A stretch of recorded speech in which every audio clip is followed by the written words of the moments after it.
Nandiyan na ba? Eto na lakay ang sinasabi natin kanina, si Vice President Sara Duterte bumisita kay Senator Rodante Marcoleta dyan sa PNP General Hospital. Alamin natin ang detalye mula kay RH52, Edniel Parosa. Edniel. Lakay at Israel matapos hindi sumipot sa pag-arangkada ng impeachment trial sa Senado ay nagpakita naman si Vice President Sara Duterte dito sa loob ng PNP General Hospital ngayong araw para bisitahin ang kaalyado si Senador Rodante Marcoleta na inaresto dahil sa kasong plunder. Kinumpirma sa DZRH News lakay ng magkakahiwalay na reliable sources. Alas 7:43 ng umaga ay nagtungo rito ang pangalawang Pangulo at naabutan natin lakay alas 8:35 ng umaga. Umalis yung kanyang convoy kasama ng tatlong sasakyan ang lumisan dito sa loob ng Campo Crame. Ngayong araw ay sasalang sa mga laboratory test si Senator Dante Marcoleta na nagpalipas nga ng magdamag sa PNP GH. Ayon sa Health Service ng Pambansang Pulisya, nagpasting ang mambabatas sa buong gabi upang paghandaan ang mga pagsusuri ngayong Martes. Pero sa pinakahuling update, mga alas 8 lamang ito ng umaga inilabas. Hindi na lamang chest pain kundi maging sakit sa batok ay iniinda na rin ng 72 anyos na senador. Maliban dito, malalaman pa lamang sa lab results ngayong araw ang iba pang mga procedures o workups kung tawagin ng health service ng PNP na maaaring irekomendang gawin sa senador. Kaugnay niyan, humigpit pa itong security dito sa may PNP General Hospital. Tinatras ng bahagya yung mga tao ng media pero nakabalik din tayo nung naobserbahan nating lumabas na yung convoy na laman nga itong si Vice President Sara Duterte. Sa ngayon, wala rin tayo nakikita ang coaster o kahit anong bahagi ng convoy na maaaring indikasyon naman na ililipat o ilalabas dito Senador Marcoleta at ihaharap sa Sandigan Bayan. Una lang sinabi ni Interior Secretary John Vic Remulla, malamang abutin pa ng 2 araw ang medical procedures bago tuluyang iharap sa anti-graft court si Marcoleta para sa return of warrant at kalaunan commitment order kung saan siya ilalagak. Ako si Edniel Parosa, DZRH. Lakay. Respect please, respect ka. Edniel.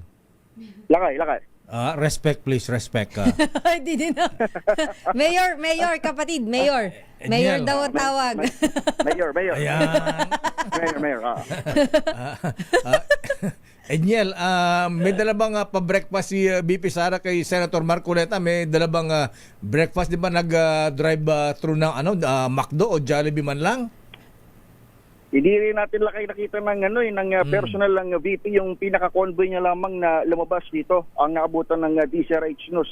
At mga sources lamang sa loob din ng kanyang kampo mismo ang nag-confirm na nagpunta siya rito. Kaya yung impormasyon kung ano yung sinabi ng pangalawang Pangulo, kung ano na pag-usapan nila ng Senator Marcoleta, ay alamin pa lamang natin dito sa PNP Health Service kung magbibigay sila ng update lakay within the day. Wala man lang statement ang VP Sara? Hindi man lang kumuha sa mga taga-media dyan? Hindi man lang dumawa sa bintana? Oo, wala rin lakay. Tsaka pinalayo kami nung pumasok yung ano niya yung team niya.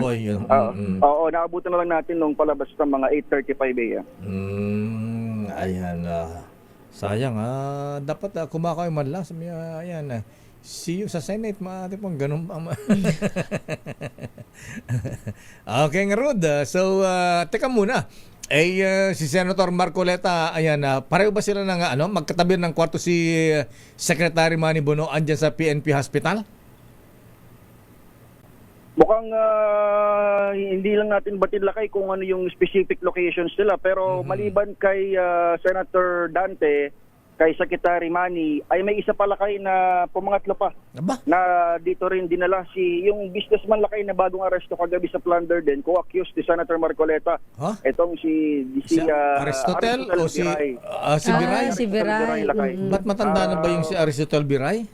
Bata pa yata. Hindi naman lakay may dumating o na-aresto kasi siya mga mag-alas 7 na kagabi, sarado na rin yung korte. So nagpalipas ng magdamag si IDG at ngayon pa lamang din siya, medical procedures at malamang kung wala naman din siyang karamdaman, biyahe rin ngayong araw para iharap sa Sandigan Bayan at kalaunan ngayong kanyang commitment order na ilalabas ng korte. Maliban sa kanya lakay, itong si Senator Marcoleta at Secretary Bonoan, sila talaga yung identified na may edad at ito nga inaasas pa ng mga medical condition hanggang sa mga oras na ito. Itong si Bereba siya ba yung nahuli sa gasoline station o sa Starbucks? Siya yung sa gasoline station lakay. Gasoline station. Malapit sa Camp Crame mismo, sa may Boni Serrano Avenue. Ayan. Si idol pala ang Si nahuli sa Starbucks. si Kong Mike. Kung Mike Si Kong Defensor. Mike. Ayan, oo. Si Kong Mike at saka yung isa pang si Joseph Espiritu magkasama sa Starbucks. Sila bang dalawa nagkakape sa Starbucks? Oo. Nagkakapi sila nung nahuli. Nag-post pa kasi daw ng video si Congressman Mike kaya siguro mabilis din natin. Na-trace. Nag-live. Lahat na yung apat. Kompleto na lakay yung apat. Co-accused lahat ni Senator Marcoleta. Ay hawak na ngayon ng authorities. Di pa nga daw naubos yung kanyang latte Spanish latte. Dinampot na kaagad Ayan, oo. Si Idol, nag-donate lang ng campaign fund, nakulong pa. Si Idol, Kaya sabi niya, nauna pa kami kaysa yung mga nagnako ng bilyon. Oo. Ako nag-donate. Ayan. Yung mga nagnako ng bilyon, hindi nakakasuhan, hindi nakukulong. Oo, lalo Ang na bilis-bilis.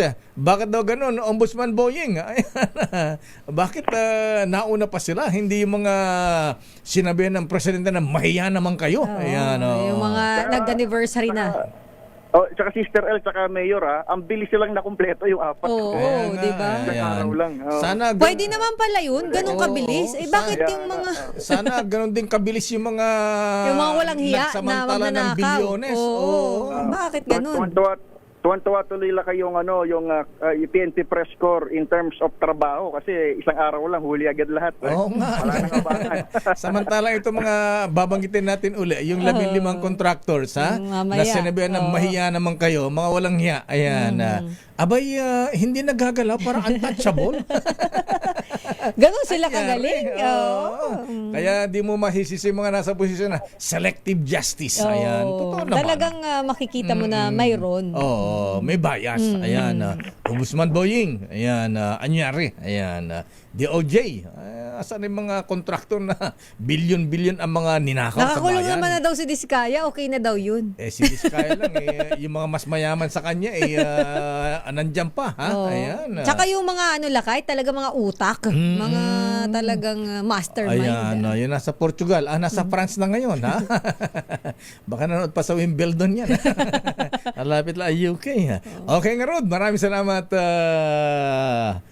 Enyal.